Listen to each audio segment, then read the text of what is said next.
आज का टॉपिक है अबाउट डीएनए प्रोफाइलिंग या फिर डीएनए फिंगरप्रिंटिंग बोलते हैं इसको, या फिर मॉलिकुलर फिंगरप्रिंटिंग ऐसा भी इसका नाम है।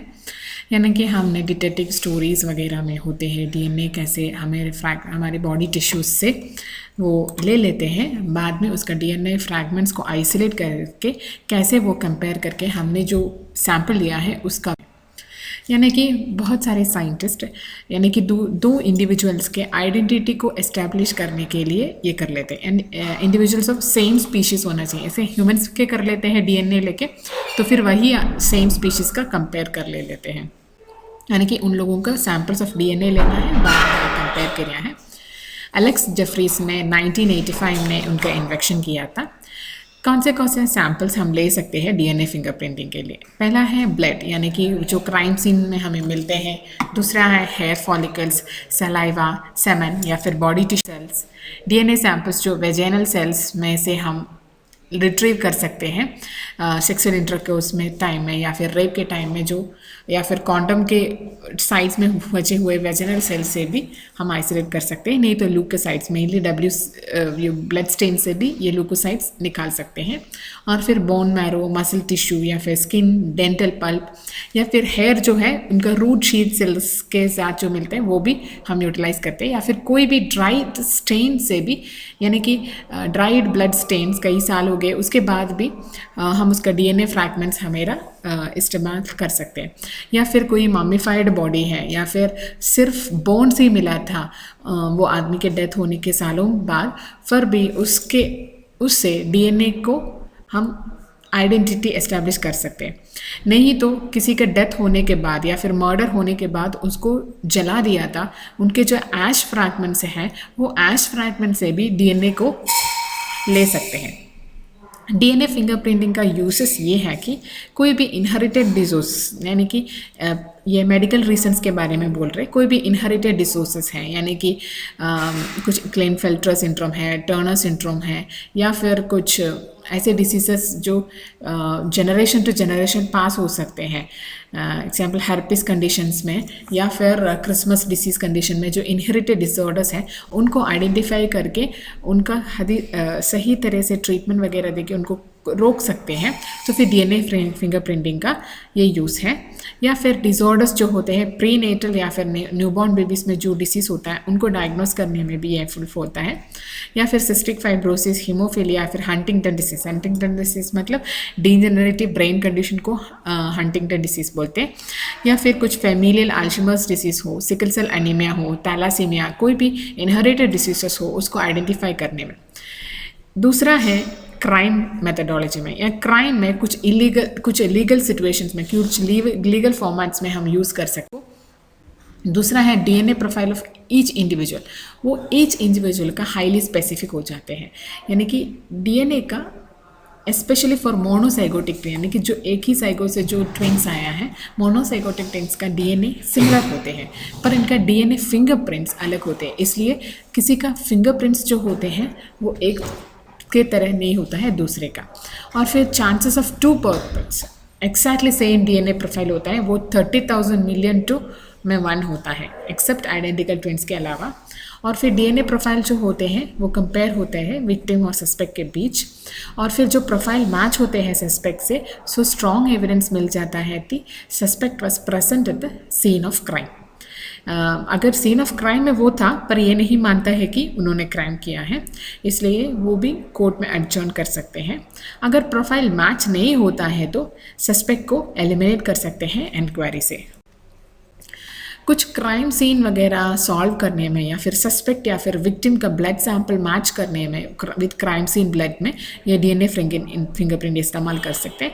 या फिर कुछ मेडिकल प्रॉब्लम्स, यानी कि इनहेरिटेड डिसीजेस के अलावा कुछ पैटर्निटी डिस्प्यूट्स क्लियर करने में, या फिर mother and father of child वगैरह बेबी मिक्सअप कंडीशन जो हॉस्पिटल में होते हैं उनको रिमूव करने के लिए, या फिर इनहेरिटेंस प्रॉपर्टी इनहेरिटेंस केसेस में ये उन्हीं का बच्चा है सॉल्व करने के लिए, या फिर कुछ इमिग्रेशन केसेस में, या फिर फिर मिसिंग पर्सन, यानी कि कुछ मेंटल कंडीशंस में वगैरह पर्सन मिस हो जाते हैं, उनका आइडेंटिटी एस्टैब्लिश करने के लिए, या फिर किसी का लाश मिला है जो उनका बॉडी आइडेंटिफाइड नहीं है वो केस में, या फिर कुछ कर्कश टू टिश्यूज, उनका यही टिश्यू पार्ट है, या फिर बॉडी पार्ट्स, यानी कि किसी का बॉडी पार्ट लक्स वगैरह मिला है, वो उनकी आइडेंटिफाई करने के लिए, बॉडी पार्ट लिंक करने के लिए भी यूज़ कॉल कर सकते हैं, या फिर पैथोजन आइडेंटिफिकेशन में, या फिर कुछ सोमैटिक म्यूटेशंस और कैंसर फ्रैगमेंट्स में भी ये यूज लेते हैं।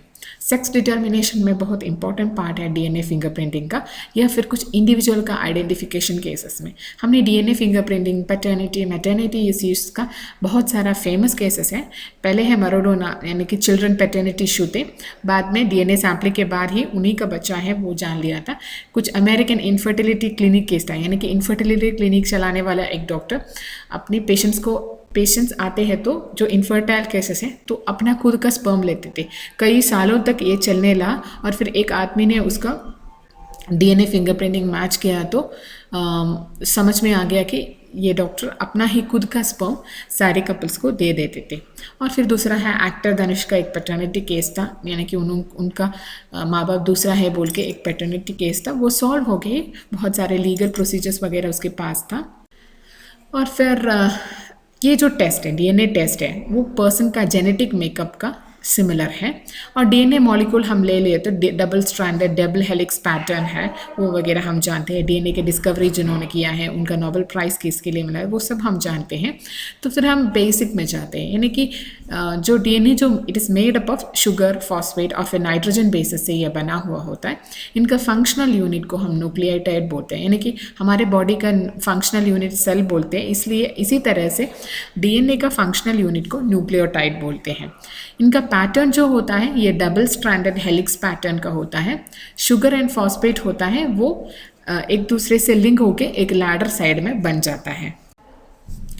और फिर स्ट्रक्चर ऑफ ईच पर्सन जो होते हैं डीएनए का वो यूनिक होता है। एक्सेप्शन जो होता है आइडेंटिकल ट्विंस का ये होता है। और फिर फॉरेंसिक में ये करता है कि दो सैंपल से ये कंपैरिजन करते हैं।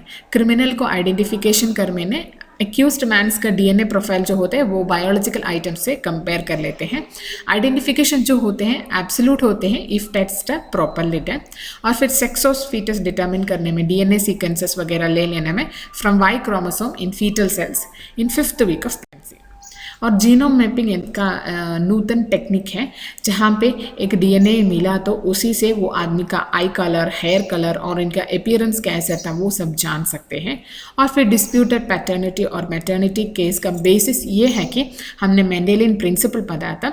मेंडेलियन प्रिंसिपल में ये है कि ब्लड ग्रुप्स जो होते हैं वो इनहेरिट होते हैं, यानी कि अगर बच्चा हुआ तो उनका ब्लड ग्रुप इधर माँ और बाप का होता है और फिर उनका एंटीजन का बेस से भी ये ब्लड ग्रुपिंग पैटर्न होते हैं।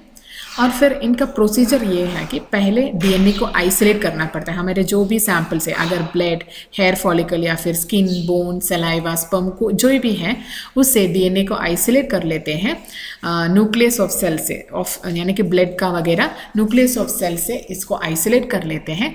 बाद में जीन एम्प्लीफिकेशन टेक्निक से, यानी कि पॉलीमरेज चेन रिएक्शन होता है, इनका पिक्चर लास्ट में दिया है, जीन एम्प्लीफिकेशन टेक्निक से इस्तेमाल किया जाता है। और फिर बाद में डीएनए को कट करते हैं फ्रैगमेंट से, वो रेस्ट्रिक्शन एंडोन्यूक्लियसिस से। बाद में जेल इलेक्ट्रोफोरोसिस सैंपल से ईच का फ्रैगमेंट्स को हम सेपरेट कर लेते हैं। और फिर बाद में डीएनए को डीनेचर्ड करते हैं अल्कलाइन केमिकल से, हीट या फिर कोई भी हीटिंग टेक्निक से। और फिर डीएनए फ्रैगमेंट्स को ट्रांसफर करते हैं नाइट्रोसेलुलोज पेपर में या फिर नाइलॉन मेम्ब्रेन में, इसको सदर्न ब्लॉटिंग बोलते हैं। और फिर हाइब्रिडाइजेशन रिएक्शन हो जाते हैं। इसमें डीनेचर्ड डीएनए होते हैं, वो एक प्लास्टिक बैग में रखते हैं जिसमें सलाइन सोल्यूशन होते हैं along with radio active DNA probe. वो सिंगल स्ट्रैंडेड रिपीटेटिव डीएनए है, उनका बेस सीक्वेंस को 1 बेस रेडियो एक्टिव बन जाते हैं। और फिर ये प्रोब जो होते हैं वो डीएनए फ्रैगमेंट से बाइंड हो जाते हैं और फिर इसका कॉम्प्लीमेंट्री सीक्वेंसेस भी ढूंढ लेना है। इसको हाइब्रिडाइजेशन रिएक्शन बोलते हैं। अगर एक्सेस ऑफ प्रोब या फिर फ्रैगमेंट्स हो तो वो खुद से वॉश ऑफ हो जाते हैं। और फिर एक्सरे फिल्म होते हैं उनका हाइब्रिडाइजेशन रिएक्शन का, वो देख लेते हैं। और फिर डीएनए प्रोब जिस तरह से बाइंड हो जाते हैं वो बाइंड किया पैटर्न्स को कंपेयर करते हैं, इसको डीएनए फिंगरप्रिंटिंग जाता है।